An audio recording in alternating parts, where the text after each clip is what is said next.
At one time it was thought that we were the good housekeeping seal of approval, but that somehow seems rather presumptuous, where you pick something up and pronounce it good or not. I think we do have a definite view that we very much admire the artistry that goes into creating the product in the first place, and we'd like to have a hand in seeing that people can see maybe what we saw early on or what the producers saw early on. So I think that is the key thing. THX first started after Episode 4, which is Star Wars: A New Hope by George Lucas, and his problem was that he felt that the art that he created wasn't represented correctly in a movie theater, and so he hired someone to go out and find out why that was.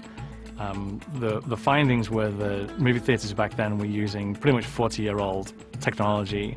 You could hear the noise from adjacent theaters, the viewing angles weren't right, the equipment was very old, archaic, mono, distorting, etc.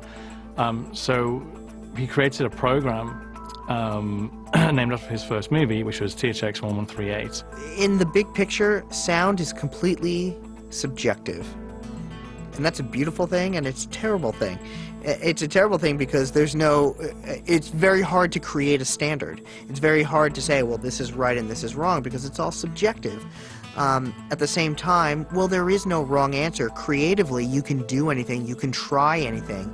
You can make things as loud or as soft as you want within any given context, and it's not really wrong. I mean, we are talking about film as an art form. So when a movie is mixed, the mixing room is essentially a miniature movie theater, and the sound is made at a certain loudness.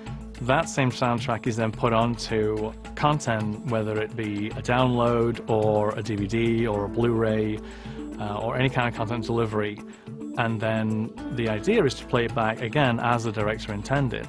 So we have adapted that reference level concept into the home.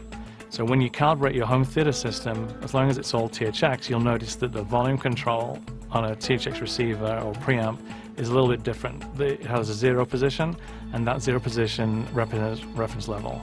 You push the THX button, that's what we think is the best. Well, it's not the best way of presenting it. That's what was heard when it was originally done. If you're interested in knowing, fine. If you need to change it to suit your taste, then be our guest. But at least you can go back to the original. I'd like to believe that if the consumer is buying equipment that has the grade A stamp of approval of THX, that they are getting the track and the picture to play the way that the filmmaker really intended it to play. That's really the goal of all this, is consistency from the filmmaker through to manufacturing out into the consumer. I think sound mixers, sound engineers appreciate the work that we do at THX because they know that their art is going to be reproduced correctly. It's an unknown world. Once it leaves their hands, they don't know whether it's going to be played back on a little boombox or, you know, $100,000 million home theater equipment experience. So they really have no idea, but they know that if we're involved, then they will be able to play back their art as intended that they created.